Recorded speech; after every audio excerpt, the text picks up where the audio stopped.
Hi everyone, my name's Margot. I'm the Artistic Director of Margot Theatre. Welcome to our second video of our Devising Theatre online workshop series. I am joined by the wonderful Lucy today. We're going to be talking about Devising Theatre. What is Devising Theatre? What does it look like? How do we make it? We're going to have a little chat about that, and then we're going to finish up with a task for you that we will discuss in our online Zoom class. So, Lucy, what is Devising Theatre? It's huge, right? Yes. It's basically a very huge and broad term that can encompass a lot of different things. So we won't go too far into the history or, get too theoretical about it, because people do that as their jobs, and that's not really our jobs here today, but we can have a cool convo about it. So as far as I know, and as far as we talk about Devised Theatre at Milk Crate, is that devising just means to make something up, to create something. And devised theatre normally refers to a group of artists or some kind of collaborative process where people are creating their own work. Yeah, so we can use different kinds of art forms to inspire the material that we're making. So, whatever we do end up making, it could be a script, it could be a performance, it could be dance, it could be whatever. But the ways that we come up with the material use lots of different art forms, and we explore different ways, right? Would you agree with that? Yeah, and it can be inspired by lots of different things as well. And concepts and ideas and feelings, and it can kind of be inspired by anything, and the structure can be kind of created to be anything that you need, or that fits the subject matter or what you want the piece to do. Yeah, and I think that's a really important point as well, is that I think as long as you know what it is that you want to say, or what it is generally that you want to end up with, is this a half-hour performance piece, or is this our theme? What's the underlying narrative, if you want to have a narrative arc to it? What are you trying to achieve? And if you keep coming back to that essential idea, then you can really go in so many different directions in the exploration, and come back to what your main goal was when devising. Yeah. And it can change. Change along the way. It probably will. Definitely. It's also a format where you can incorporate many different perspectives and lots of different people's ideas and stuff. Yeah. Yes. Yes, which is why we use it at Milk Crate Theatre, especially in a lot of community arts and cultural development, CACD organisations around the world use Devised Theatre, because it is so accessible, it is so inclusive, it's so collaborative, and I think also it uses, our voices to make the work. So the people who create the work perform the work. Everything that you see at Milk Crate Theatre has been created and devised by the people performing it. Which can also mean that it's more kind of embodied, because, not necessarily with all devised stuff, but a lot of the time it's the same people performing it that created it, and so like the ideas and the experience and the bodies of the people who made it are all kind of in alignment. Yeah. Totally, and and I think it's also useful for our kind of work, considering that Devised Theatre has worked a lot for political kind of activation, street theatre. We used to work a lot in forum theatre, companies like Theatre of the Oppressed, New York City. Work in forum theatre, which is a devised form of theatre that can be performed anywhere, and it is usually about addressing some kind of social issue.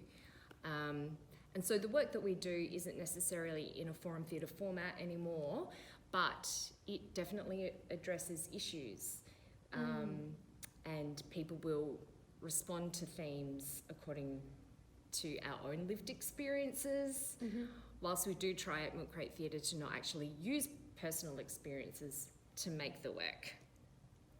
Yeah. So we kind of come at it with a theme or an idea, and we get people's perspectives and opinions and make the work from there, or thinking about the kind of work we want to make. Yeah. Thinking about the art first or the theme first.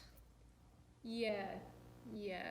So that it's not so personal that your whole self is kind of on the line, I guess. Absolutely. Lucy and I were talking earlier as well about the different forms of, devised theatre. It can eventuate in a piece of work that is very narrative and, very kind of text-based, traditional kind of theatre, but often it is a little bit abstract because it encompasses so many different art forms. But you and I were also talking about the very one end of that spectrum, which is, performance art and experiential art, and you were saying that can often be quite personal for the artist who's making it. They might put their very selves in front of an audience to share an experience with them. When a lot of performance art stuff is so personal that sometimes the body itself is actually almost at risk, or at least, but just presented as the artwork itself. Yes. Alok Vaidmanon is a really lovely artist. They use their own, how they're presenting, and their own body and fashion and makeup and poetry and academia, but all is kind of part of the one artwork that, to a certain extent, they really embody. Yeah. And that's a lovely example that I think they seem pretty healthy in that, really. There's also Marina Abramovic sort of stuff where you would, we were talking last week about a work where she and a partner were together sort of holding a bow and arrow so that the arrow was pointed at her heart, and if he slipped, the partner, she would actually die. She puts her body on the line. Yeah, so to create, which is, it's a way of doing it, and a lighter way of that is a guy in Melbourne that I saw on Humans of Melbourne on Facebook that carries around a large carrot in his life. It's just he made it. It's he made this big carrot, and he just carries it around because he notices that it makes people smile. And he apparently made a squid and an octopus, and he much preferred those, but they didn't make people smile as much. So he went back to the carrot. He just carries it to protests and things sometimes to just calm everyone down and make people feel good. Yeah, it's kind of... That reminds me also of that, I guess this is going more into public activations and street performance as well, around, those pop-up, what's it called, the pop-up theatre on trains. Oh, yeah. Or people will act out a scene and then, get out at the next stop, and people don't know whether they've experienced theatre or not. I mean, we're getting very abstract here. Don't know if maybe one day we'll try something fun like that with Milk Crate. Yeah. But for the moment, we kind of go a bit more in the middle of those. Yeah. We're not going to put any lives at risk when we're creating theatre, like Marina, our friend. Yeah. I mean, also with that stuff, it does put you on the line to a certain extent. For me, I like having a gap between me, the person, and what I'm creating. Yeah, totally. It's always informed by it, but I like having that gap because it means that my art isn't entirely me, and I can, I don't know. I think that's really, really important, and that's something that's really important to us at Milk Crate Theatre as well, is that there is that sense of separation. So, if I'm going on stage, I'm not Margot on stage, I'm Philippa, a character who has an experience that is separate from my own personal experience. It may be informed by it, But then it also means that the audience doesn't have to feel any kind of particular tie to me as a performer by watching me and what I'm presenting, if I'm presenting my real life experiences on stage. They can be part of that theatrical experience where we're all involved in this situation where the performance is providing clues and the audience can look at those clues and piece together a narrative or a theme or idea, and that's how we connect, right? Yeah. Which I think is really beautiful. In terms of that as well, like there's another person we were talking about before, Yayoi Kusama, who in a similar sort of thing, but kind of a different way of going about it, rather than presenting themselves as kind of the artwork. Yayoi Kusama creates amazing environments that you can enter into where you pretty much just see all dots, amazing spots, and she actually sees dots and things herself. Yes. And it's kind of a way of allowing the audience to kind of enter into her space and experience. Yeah. And but without her her just being there, I She's guess. recreated an experience. Yeah. Yeah. And I think devised theatre can dip into both of those things in a really lovely way. And in and in being like a bit personal but not entirely personal, you can also, it also means you can kind of tailor it around what you need, which is a lovely accessibility thing. That devised theatre sometimes can be a lot more accessible than other for me, I've noticed that other forms of theatre, that a lot of the time the expectation of actors is to be super fit and strong and mentally just constantly fine and Endurance. Just being able to do like 3 hours of theatre per night plus a fight scene plus like endless rehearsals and not really get sick and learning lines. It's like, really cognitive. I mean, great if you can, but also we kind of want voices that also can't do that, and can't really do that at the moment. Well, this leads me to a great example of devised theatre, which is by Milk Crate Theatre, our last work, which was called Natural Order. And I think that work was really, it really signified how we use different kinds of art forms to, you know, offer a space for everyone to contribute. So if you like writing and you like word-based stuff, then, you know, that was available to you as well.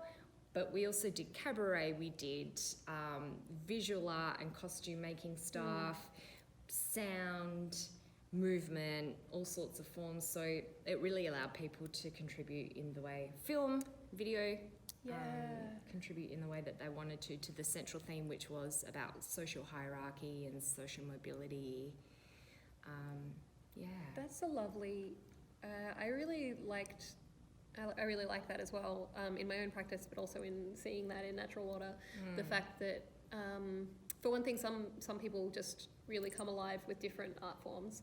And so we'll be able to present stuff that they wouldn't have been able to give other than if it was a more narrow focus of art forms, but also different people who think that they like doing one art form will sometimes take another one and have just a really new energy come out that they haven't worked with before, which is a surprise to them, and a really lovely aspect of sort of encouraging flow, I guess. Yeah, totally. And I think that goes across the whole idea of devising theatre as well, is that you're not just sitting down and writing a script. You know, you might go, okay, we want to make something about carrots. I can write a story about carrots, I'm sure. But what would it mean if I did an exercise where I get up and make some movement about the internal feelings of a carrot? Right? So then in doing that, we might all experience and see something new. It might spark a new idea that we can bring back to the table for further exploration. And that, you know, devised theatre, it just gets so huge like that because you can go in lots of different directions. Which is why it's good to always come back to that central theme idea. So, with that, our task that we're going to set you is, we would like you to come up with 10 different ways that you can explore the following.